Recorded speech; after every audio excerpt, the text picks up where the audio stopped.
At the head of the Colne Valley, a pack-horse bridge.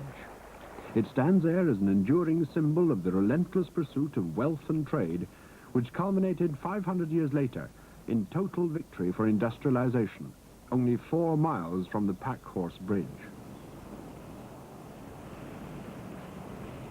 The transformation, for better or for worse, of this rural valley between the Pennines and Huddersfield was brought about by progress in the shape of the handloom, which helped transform the weaving of woolen cloth from a fireside activity into a great world industry. In the Colne Valley, the weaving was done behind rows of mullioned windows facing into the sun, their pattern barely changing from the 17th to the 19th century. The weavers' cottages are beautiful and full of character, and they're fast disappearing through neglect, through alteration and modernization, and through the now familiar passion for demolition. 6 years ago, there appeared on the scene a man who recognized the valley's originality. He's from the West Country, a comer-in, they call him. His name is Hugh Bodie. It usually takes an outsider to spot something, which to people on the spot is always there and therefore always will be there. There's no great hurry about doing anything about it. Seeing the character and sense of continuity draining out of the valley was more than this comer-in could contemplate. So he decided to try to do something about it by rescuing one of the weavers' cottages in its original state. Why not a combined community centre and local museum, run by and for the community? Hugh Bodie began to canvass for support up and down the valley. And at last there came the offer of a large weaver's cottage in the township of Golka. At this stage, there was plenty of enthusiasm among the 4 members of the steering committee. But were the valley people themselves interested?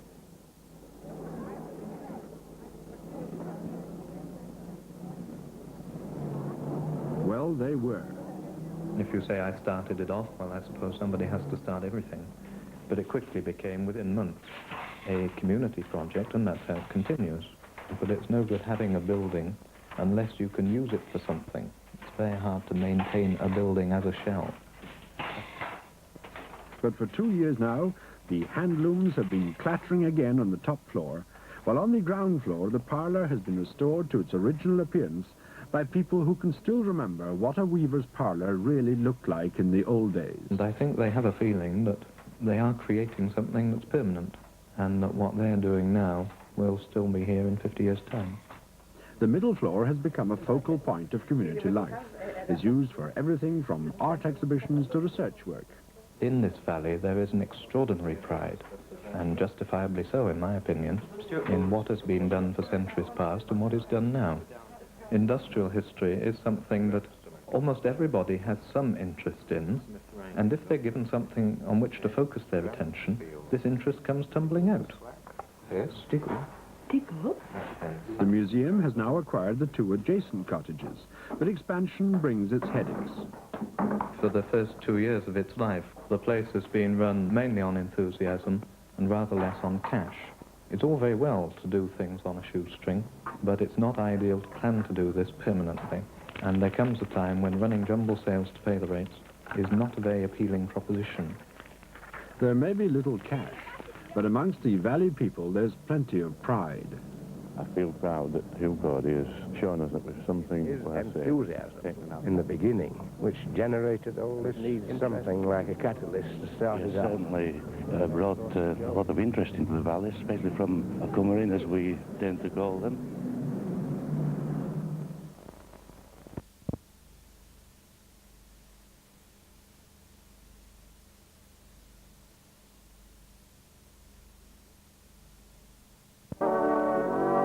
For generations, the wooden clog served as the staple footwear for the weavers of Lancashire and Yorkshire, and were especially popular with those working in damp conditions such as farms and mines. With real leather, alder wood and steel tips, a pair of clogs proved durable and inexpensive footwear.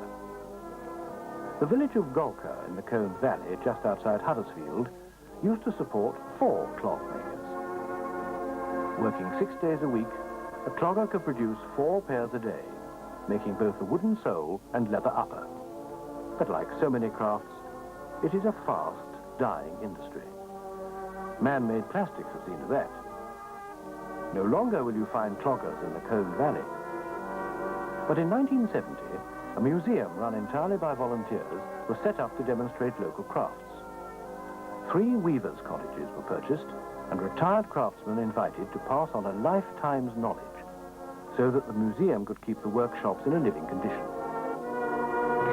Fred Stott, aged 83, is passing on his skill as a clogger to his grandson David and Howard Bamforth, the man instrumental in arranging this typical 1910 clogger's workshop.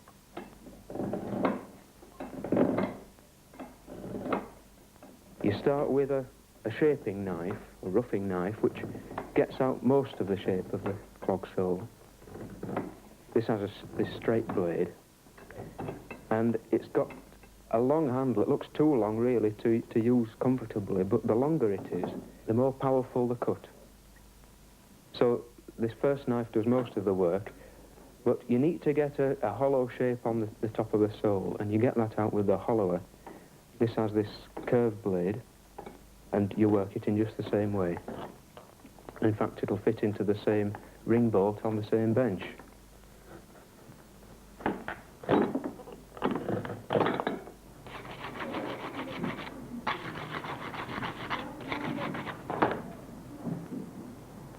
Now we come to the upper, which is cut from a height about 1/8 of an inch thick, with patterns, tin patterns, one for the heel and then the one for the front. This is called clicking. To do the clicking, you require a very sharp knife, using the back of the blade to run around the pattern to get your pattern onto the leather, and then cut it out with a very sharp blade. Just a few months ago, a very special visitor came to the museum called Fred Stott. He went around and inspected the tools and benches. He found that we had most of the things that you need for making clogs. And so he said he'd be interested in having a go to see whether he still had the skill. When we had this workshop given, we thought it would be a good idea to make this into a clogger's shop and to set it out as near as we could to what it would have looked like about 1910, to show people how clogs were made at that time. We're not run by any council or any authority. We staff the place on a voluntary basis, and we think this gives it its special character that people come to see. To close the uppers, it's necessary to just make a mark down each seam, which is done with a binding cutter, which makes a channel for the stitches to sink into just about 1/8 from the edge of the leather.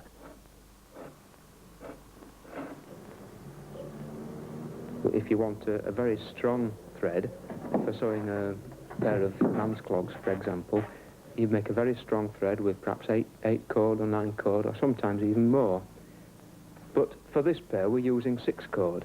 Now that means that you get 6 strands of hemp, and you twist them together to make them strong.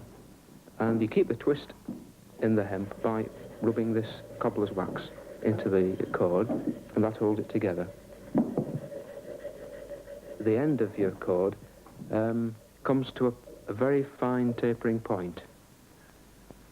Without that, you can't attach the wax end onto the bristle. The bristle helps the thread to go into the hole, makes it stiff at the end. Now this is a pig's bristle. It comes from a wild boar, so they've got to be imported. And it's a very delicate job attaching this, the very fine point. In fact, it's a single fibre at the end of your thread. You've got to attach that very carefully to the pig's bristle. When the upper is already marked and ready to stitch, you sit at a bench with a piece of wood hanging over the end to put the leather edge to edge on it, held but with a strap by your foot, which keeps the leather in position whilst you're stitching it.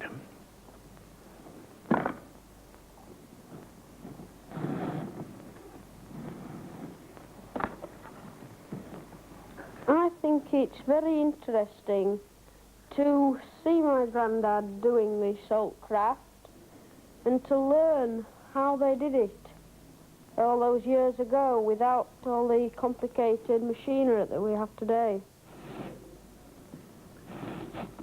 Had I been a boy 50 years ago at my age now, I would be doing clog making most likely as an occupation rather than a hobby in my school holidays. I would be most likely working an apprenticeship for 7 years from 8 o'clock in the morning till 7 o'clock at night every day.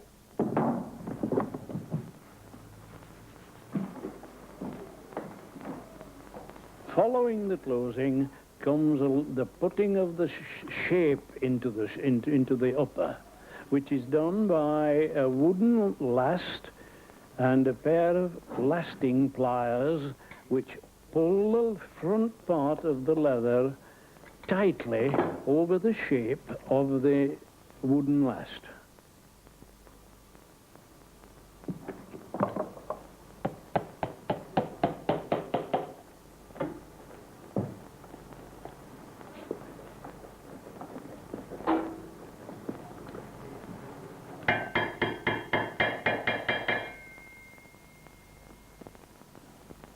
Now, the wooden sole would be no good at all for wearing purposes if you hadn't irons put on, which make it a really wearable and durable job. And irons are fitted to the heel and to the edge of the sole and have to be bedded well onto the wood, or if they're not bedded onto the wood, the irons will spring off whilst they're being worn, because there's lift if they're not bedded down properly, you see.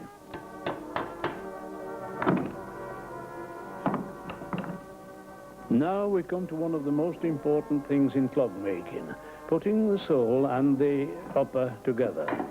This must be done so that it's both nice to look at in shape and it fits the foot.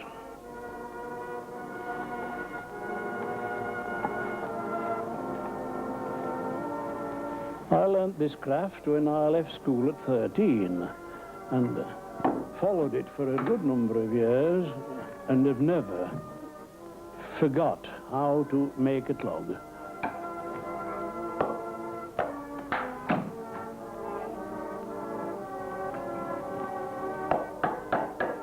The idea is really to keep the craft alive, and we can only do that by learning from the skilled craftsmen who have learnt it in their apprenticeship, because there are no apprentice cloggers working now that we know of. And if it was left another 30 or 40 years, then the craft would simply die away. So we're wanting to learn enough to be able to keep at least the memory alive.